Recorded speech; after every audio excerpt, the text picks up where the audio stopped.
El fiscal de la Corte Penal Internacional pide órdenes de detención contra el primer ministro de Israel, Benjamin Netanyahu, y su ministro de Defensa, Yoav Gallant, por presuntos crímenes de guerra y contra la humanidad en Gaza. En la misma declaración solicitó el arresto contra 3 líderes de Hamás. En Irán, en pleno luto nacional, hay convocatoria electoral. El país acudirá a las urnas el 28 de junio para elegir al sucesor de Ebrahim Raisi, quien murió este domingo en un accidente de helicóptero. Hasta entonces, el vicepresidente va a liderar el gobierno. Y la justicia británica da una nueva oportunidad a Julian Assange para apelar su extradición a Estados Unidos. El tribunal considera que Washington no ha ofrecido garantías sobre que no violaría la libertad de expresión del fundador de Wikileaks. Buenas tardes y bienvenidos a las noticias de France 24 en español. Yo soy Rosa Pérez Masdeu y es para mí un gusto acompañarlos. Iniciamos las noticias en La Haya porque el fiscal de la Corte Penal Internacional pidió órdenes de detención contra el primer ministro israelí Benjamin Netanyahu y también contra el titular de la cartera de defensa Yoav Gallant. Esto por posibles crímenes de guerra y contra la humanidad en la Franja de Gaza. Además, el funcionario de la CPI también pidió la captura de Ismail Haniyeh y otros 2 líderes de Hamás. De hecho, el presidente estadounidense, Joe Biden, opinó nuevamente que Israel y Hamás no son equiparables. Recordemos que ni Tel Aviv ni Washington reconocen la jurisdicción de esta corte en su territorio.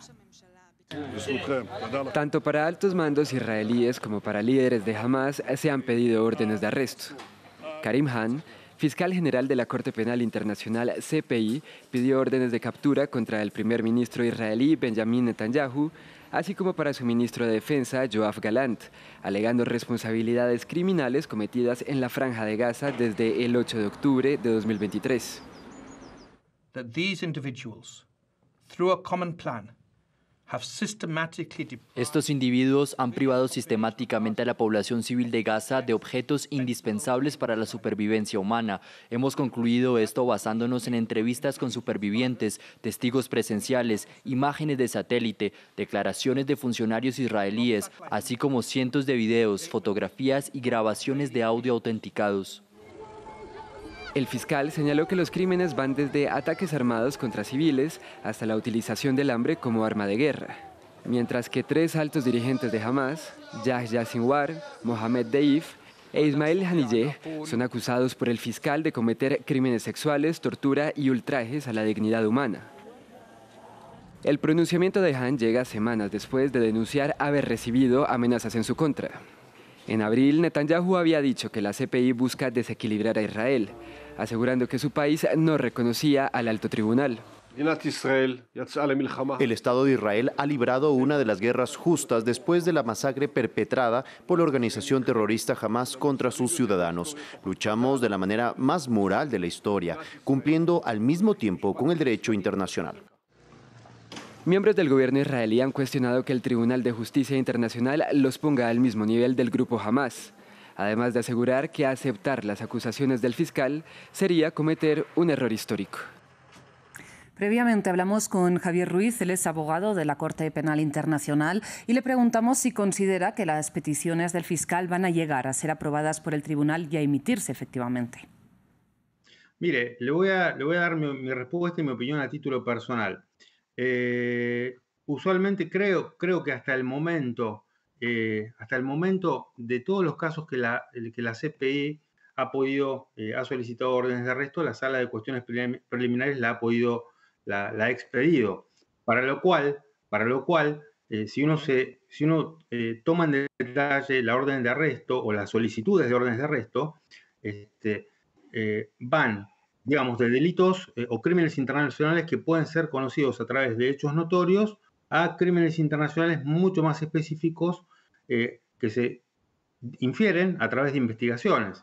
De hecho, por ejemplo, en las órdenes de arresto era algo notorio que el bloqueo al acceso humanitario, el bloqueo al suministro de aguas, que el impedimento de socorros humanitarios iban a ser sancionados o iban a ser motivo de investigación de la CPI, por jurisprudencia propia de la Corte o por jurisprudencia de la Corte Internacional de Justicia, en los cuales, de hecho, sin ir más lejos, en el caso de Armenia y Azerbaiyán, por el bloqueo al acceso al agua, la Corte Internacional de Justicia ha otorgado medidas provisionales. O sea, hay ciertas situaciones que se veían venir y hay ciertas situaciones de las cuales iban a ser materia de investigación sí o sí, porque ya lo habían sido en casos anteriores. Y precisamente las peticiones del fiscal de la Corte Penal Internacional llegan cuando el ejército israelí ha matado a más de 35.500 personas en la Franja de Gaza.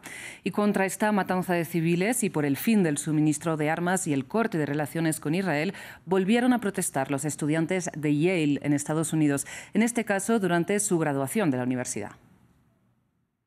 Pasamos a noticias de Irán, donde en pleno luto nacional el país convoca elecciones para el 28 de junio, según informa la prensa estatal local. De los nuevos comicios saldrá el sucesor del presidente Ebrahim Raisi, quien, recordemos, falleció este domingo en un accidente de helicóptero.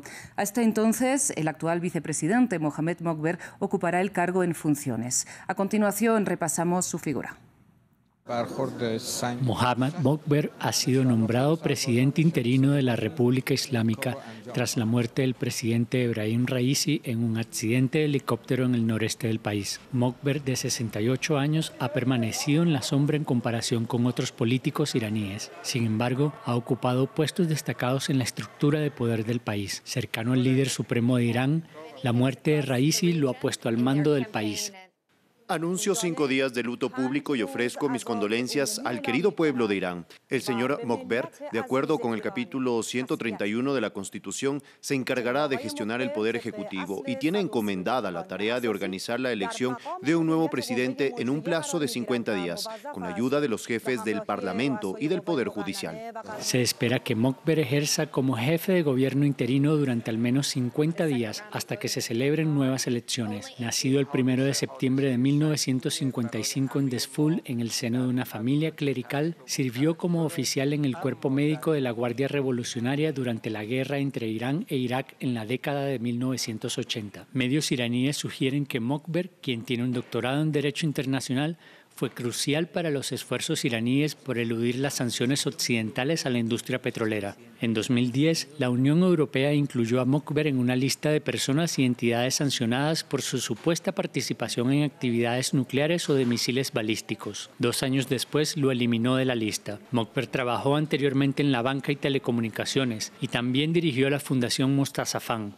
un fideicomiso estatal a cargo de la gestión de megaproyectos y empresas del país. Y en medio de las tensiones geopolíticas entre Irán y sus aliados e Israel por su ofensiva contra la Franja de Gaza, el Departamento de Defensa de Estados Unidos señaló que no considera que la muerte del presidente Raisi sea desestabilizadora para la región. Ciertamente sé que los iraníes están investigando o investigarán. Veremos cuál es el resultado una vez que hayan completado la investigación. En términos de nuestra postura de fuerza, no tengo ningún anuncio que hacer. Y de nuevo, esto es algo que seguiremos observando. Y no veo necesariamente ningún impacto más amplio en la seguridad regional en este momento. Pasamos a noticias de la guerra en Ucrania, porque mientras las tropas rusas avanzan por el nuevo frente de Kharkiv, el presidente Volodymyr Zelensky volvió a lamentar que los meses de bloqueo de la ayuda militar estadounidense hayan dejado al ejército de Kiev en mayor desventaja frente a Moscú. Si hubiéramos recibido a Patriots al principio, cuando había muy pocos drones operativos, cuando estaban utilizando misiles, y si hubieran visto que los misiles eran derribados, habrían comprendido que no tenía sentido apuntar a las infraestructuras energéticas a gran escala. No habría habido apagones y, lo que es más importante, habríamos podido proteger la mayor parte de nuestra capacidad de generación de energía. Pero tenemos lo que tenemos. Cambiamos de tema, pasamos al Reino Unido, porque la justicia permite a Julian Assange volver a apelar contra su extradición a Estados Unidos. El equipo legal del fundador de Wikileaks argumentó que Washington no ha ofrecido garantías que protejan su derecho a la libertad de expresión consagrado en la primera enmienda y que además no tiene garantías porque no es ciudadano del país norteamericano. El informe es de Samuel Salgado Castro. Un fallo clave tras más de una década de batallas legales de uno de los mayores escándalos por la publicación de delitos complejos por parte de Estados Unidos. El Tribunal Superior de Londres le concedió el permiso de apelación al periodista Julian Assange, fundador del portal Wikileaks. El ciudadano australiano no será extraditado a Estados Unidos hasta que en una audiencia, aún sin fecha programada, se discutan las garantías ofrecidas por la justicia estadounidense. Washington afirma que el derecho a la libertad de expresión será amparado bajo la primera enmienda de su Constitución, pero el equipo jurídico de Assange argumenta que la enmienda solo aplica para ciudadanos estadounidenses y por lo tanto sus garantías en la materia serían vulneradas. Aunque la decisión del máximo tribunal londinense es interpretada como una victoria parcial por el equipo jurídico de Wikileaks, su esposa, Stella, no quiere más dilación del proceso y apuntó a los recientes dichos de la Casa Blanca con respecto a una posible retirada de los cargos. Mientras tanto, Julian permanece en Belmarsh y este caso continúa prolongándose. Espero que la administración estadounidense examine el caso ahora y lo analice muy seriamente y considere que simplemente debería echarse para atrás. Julian Assange no ha sido condenado por ningún delito, pero está en prisión preventiva desde hace 5 años en la cárcel de máxima seguridad de Belmarsh, en Reino Unido. La justicia estadounidense lo pide en extradición para enfrentar cargos por presunto espionaje e intrusión informática. En 2010, a través del portal Wikileaks, Assange publicó 500.000 archivos secretos sobre campañas militares estadounidenses en Irak y Afganistán. Algunos de ellos exponían violaciones al derecho internacional humanitario, crímenes y excesos. Vamos ahora a México para iniciar una serie de reportajes de cara a las elecciones del 2 de junio. Empezamos hablando de los desaparecidos en el país, porque la cifra oficial del gobierno ronda los 100.000 y detrás de cada una hay una familia que lucha por una investigación. Nuestros corresponsales Mario Carbonell y también Aurora Bayut nos traen la historia. Son 6 años los que lleva María buscando a su hija Pamela, desaparecida en 2017. Ante los pocos resultados de las autoridades de Ciudad de México, decidió ella misma rastrearla. ¿Tú crees que es bueno estar buscando aquí? Cuando es labor de ellos, no mía, porque yo aquí no gano. Aquí perdemos energía, perdemos salud. A 1 kilómetro de donde Pamela fue vista por última vez, se encontraron en febrero 11 elementos óseos. Pero según su madre, se han perdido muchas evidencias con los cambios de fiscales y la pandemia. Dicen que ellos tienen un protocolo. Bueno, pues que no lo participen, porque si tiene 6 años esta fiscalía de desaparecidos, ¿cuál es su protocolo de ellos? Ellos dicen que ellos no entran a buscar en tierra. Delia también pelea con las autoridades para que avance la investigación sobre la desaparición de su hermano en 2014. Queremos una audiencia con la ministra. Es más, si nos pudiera recibir ahorita, porque mañana nos vamos a ir a una búsqueda a Tamaulipas, mejor. Como tal, todo, hola, me presento, Luis Alberto. Como tal, todo es un proceso. Impulsada por el secuestro de su hermano hace 10 años en Tamaulipas, Delia cambió su carrera de ingeniería para especializarse en Derecho. Yo he batallado mucho con las autoridades, pero ahora que ya soy maestra en amparo, conozco otras vías, otras acciones que podemos promover. La mamá de Montserrat, desaparecida en Iztapalapa en 2020, también tuvo que dar otro giro a su vida. Al darme cuenta de que no tenía el apoyo de las instituciones, uno se va haciendo como defensora de derechos humanos, va aprendiendo de antropología forense. Los colectivos denuncian además la desprotección que enfrentan. Entre 2021 y 2024, al menos 7 madres buscadoras fueron desaparecidas. Cerramos hablando de la tensión entre España y Argentina, porque en las últimas horas Buenos Aires declaró que no cree que haya un problema diplomático, sino personal entre los jefes de ambos gobiernos. La crisis estalló, recordemos, a raíz de los comentarios de Javier Milei, que acusó públicamente a la esposa de Pedro Sánchez de corrupta. Escuchemos las últimas reacciones tanto de la Moncloa como de la Casa Rosada. Evidentemente, entre los gobiernos los afectos son libres, pero el respeto es irrenunciable. Por eso hemos pedido al actual presidente del Gobierno de la República de Argentina una rectificación pública y, en consonancia, la respuesta del Gobierno de España será acorde a la dignidad que representa la democracia española y a los lazos de hermandad que unen a España y Argentina. No entendemos el motivo de su resquemor. El presidente argentino no hizo mención a nadie en particular.